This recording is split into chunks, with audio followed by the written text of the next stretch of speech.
You should have better wordage or threat. Because I saw it as an opportunity. Some years ago, I was 25 meters and broke up with my 24 FGF. She had cheated on me after 7 years together, and where we lived. We had a 1-month notice to leave our apartment. In order not to pay to rents, I had to wait until the end of the notice before moving out. In the end, she kept the apartment with a new roommate, but we still had to pass the landlord's inspection to get our security deposit back. I moved out something like 5 days before the inspection date, and living with someone you dumped for almost a month can be hard. She was either trying to convince me to stay with her, either trying to make my life miserable because I dumped her. As you can guess, when I moved out, I wasn't thrilled to know that I'll have to come back some days later to refill holes, repair some stuff, and clean the apartment with her before the inspection. But hey, I'll do it. So, just before leaving, sitting in my car about to start the engine, she tells me, "You'd better really help me for the cleanup. You either clean really good or I keep the security deposit." Maybe a bit of context was lost in translation because this discussion wasn't in English.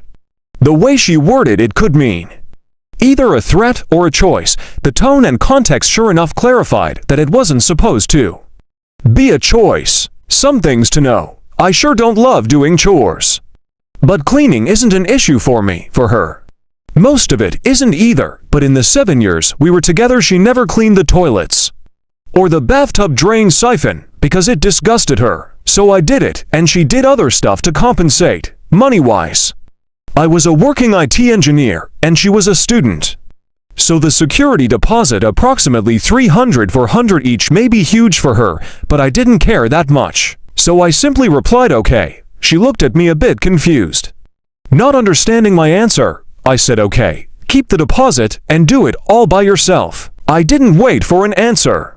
Drove off, and when I arrived I messaged the landlord with my ex in CC, telling them to send the full deposit to my ex and none to me. And I never set foot in this apartment again. Edit. I didn't think this post would have so much attention. Some info since people asked, and not everyone will check the comments. She kept the apartment, but since my name was on the contract, the landlord had to refund the security deposit and have a new one in order to make a new contract. Legal reasons, I guess. Bathtub siphon equals bathtub drain. English is not my first language. Google Translate said siphon, and it seemed weird, but close enough. Where I live, usually the landlords always find ways to keep at least part of the security deposit. This landlord was the exception and the first honest landlord I encountered, and refunded her the whole amount. I didn't trash the place before leaving or anything else, because I didn't want to do a petty revenge or something like that. My goal was to get out and avoid seeing her again as much as I could. Not take revenge. This was more than 5 years ago, and I had time to move on since. Don't worry for me. I discovered this sub yesterday, and it made me think about this story I was kinda proud of. So I thought let's share it. So what you guys think and advise for OP's situation? And what would you do if you're on his shoe? What's your opinion or advice for him? Let me know on the comment. Now here's are the top 3 comments from our community, and what are their own opinion for OP. First is from Lit Salmon. That seems like a small price to pay to not have to clean the apartment, and also stick it to her a bit. Next is from Live Tomorrow for 865. I like the saying, oftentimes the cheapest way to pay for something is with money. I've found it to be true in many situations. Well played. Lastly from Red_Kathy. Seems like a great deal she offered you. No way was all the time and hassle worth half the deposit. Nicely played. Hope you're doing well. And here's our next story. Tell me to work when I'm not on the clock, and just happen to be in the building?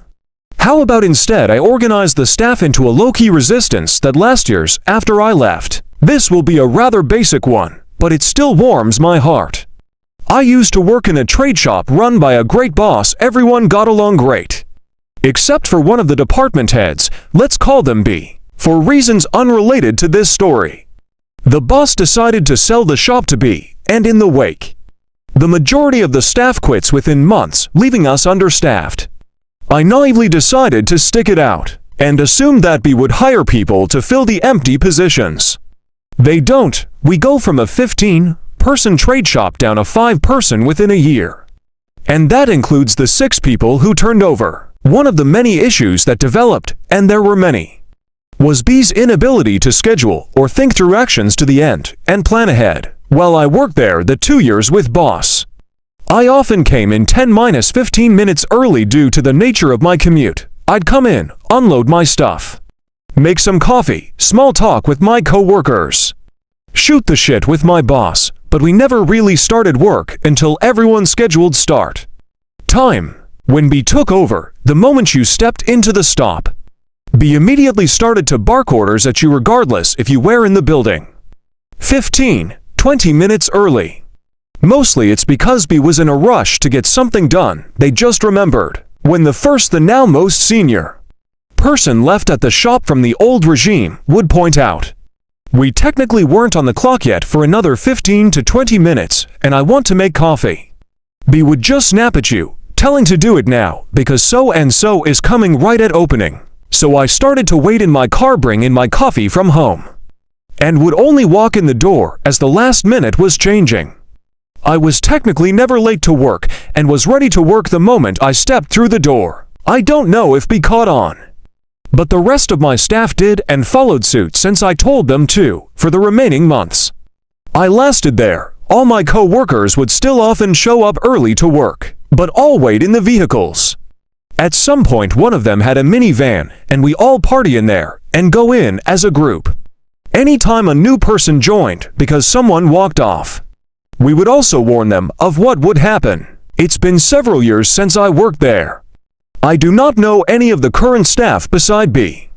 I happened to be doing an on-site install nearby at the time that shop would open and looked over into the parking lot in front of the shop. Like clockwork, a minute before the shop was scheduled to open, about 6 people got out of their vehicles and headed in. I may not work there, but it's nice to see my resistance still exists. Edit, updated B's name. Edit 2, for those asking why I just didn't clock in early and get overtime. It's simply because I didn't want to. I deliberately arrived to work early, so that I can get into the correct headspace to deal with B. And I want to hang out with the staff for a few minutes before have to deal with the daily shit show. At that point, I had just put to end the 10 to 11 hour workdays I was putting in to deal with cleaning up B's mess. I was willing to help out since I felt bad that half the staff left and they just needed the help. I also like money, but after 6 months of the same mistakes happened, with no effort on B's part to even acknowledge there are issues, I burned out. So informed B that I was only working 8 hours days. I will not come in early or stay late. I only lasted another few months before I found another shop. I'm a vindictive person, and at this point I was enjoying watching the world burn around B. So what you guys advise for OP's situation? And what would you do if you're on her place? What's your opinion or advice for her? Let me know on the comment. Now here's are the top 3 comments from our community, and what are their own opinion for OP. From HMS_Slartibartfast, when you get a chance, stop by about 10 minutes before the place opens, bring snacks and introduce yourself. Share your experience with B bonus points if you can hire any of them away. And next is from Slicker Wicker. There is a great experiment where a banana is placed at the top of a ladder in an enclosure with monkeys. If a monkey climbed up, shower heads would douse the whole troop in cold water. So pretty quickly the troop learns to dissuade their fellow members from climbing the ladder to get the banana.